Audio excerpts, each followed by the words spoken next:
So కొత్తగా వచ్చేటువంటి కళాకారులు ఎవరైతే ఉంటారో జానపద గాయకులు వాళ్ళకు మీరు ఇచ్చేటువంటి సలహాలు ఏమి ఇస్తారు సార్? అంటే స్వరజ్ఞానం, శృతి జ్ఞానం కంపల్సరీ ఉండాలి. ఇప్పుడు యూట్యూబ్ వచ్చినాక అట్లా జరిగిపోతున్నాయి, చాలా మారిపోయింది. కాబట్టి ఒక పాట పాడడానికి ఒక పద్ధతి అంటూ ఉంటుంది. ఆ పద్ధతిని ఫాలో అయితే ఎవరైనా పాడవచ్చు. ఒక్కొక్కరి గొంతు, స్వభావం, వాళ్ళ గాత్రధర్మం వేరులాగా ఉంటది. ఎవరైనా హిట్ కావచ్చు. రాను బొంబాయికి రాను ఎంత హిట్ అయింది, అది జానపదమే. కాబట్టి కొంచెమన్నా సంగీతం నేర్చుకొని ఇందులోకి దిగితే పాడే వాళ్ళకి, వినే వాళ్ళకి అందరికీ బాగుంటుందని. తెలంగాణ ఉద్యమంలో మీరు ఎన్నైతే పాటలు పాడారో ఆ పాటలు ప్రజల మీద ఎంతవరకు ప్రభావం చూపించి ఉంటుందని మీరు అనుకుంటున్నారు? తెలంగాణ రావడమే, ఆ పాటల ప్రభావమే తెలంగాణ సాధించడం. అంతేనా? అంతే. సూపర్. ఒక్క వర్డ్ లో బాగా చెప్పారు. మీ జర్నీ ఎన్ని ఇయర్స్ గా కొనసాగుతుంది సార్? సార్ మీ పాటకి సార్ డప్పు తోడైంది. మేమిద్దరం దాదాపు 80s లోనే పరిచయం, నియర్లీ 40 years. బాబాజీ సారథిలో జాబ్ వచ్చిన తర్వాత తమ్ములతో పరిచయం ఏర్పడింది. అంతకంటే ముందు కూడా జానపదాలు ఈ ఉద్యమ ప్రోగ్రాలలో కలిసేటాడు అప్పుడప్పుడు. కానీ ఇప్పుడు అందరం తను మేడ్చలు, మేము రంగారెడ్డి జిల్లాలో చేస్తున్నాము జాబ్. కాబట్టి డైలీ కలుస్తూ ఉంటాము. కలిసినప్పుడల్లా ఇవే చర్చలు, ఇంకా ఏం చేస్తే ప్రజలకు దగ్గర అవుతాం, మంచి సందేశాన్ని ఇవ్వగలుగుతాం, అట్లాంటివి.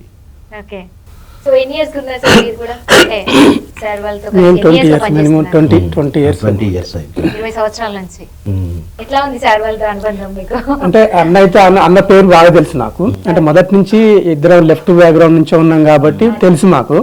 డైరెక్ట్ ఇప్పుడు కలవలేదు. ఈ మధ్య కాలంలోనే అంటే ఇప్పుడు ఈ తెలంగాణ ఇదంతా వచ్చిన తర్వాతనే ఇప్పుడు డైరెక్ట్ నేను అన్నతో మాట్లాడాను. ఎందుకంటే నేను చాలా చిన్న ఉన్నా ఆయనకంటే.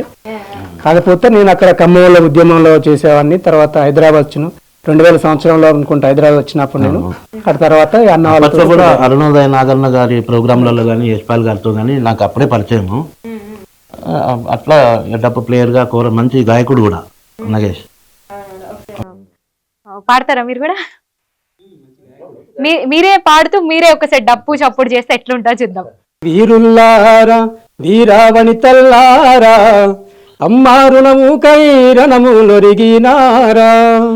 వీరుల్లారా వీరావనితల్లారా అమ్మా రుణము కైరణములొరిగినారా, తెలంగాణలోన కంటి చెమ్మల్లారా, తెలంగాణలోన కంటి చెమ్మల్లారా అని నెత్తురు దిమ్మినారా, వీరుల్లారా వీరావనితల్లారా అమ్మా రుణము కైరణముల ఒరిగినారా.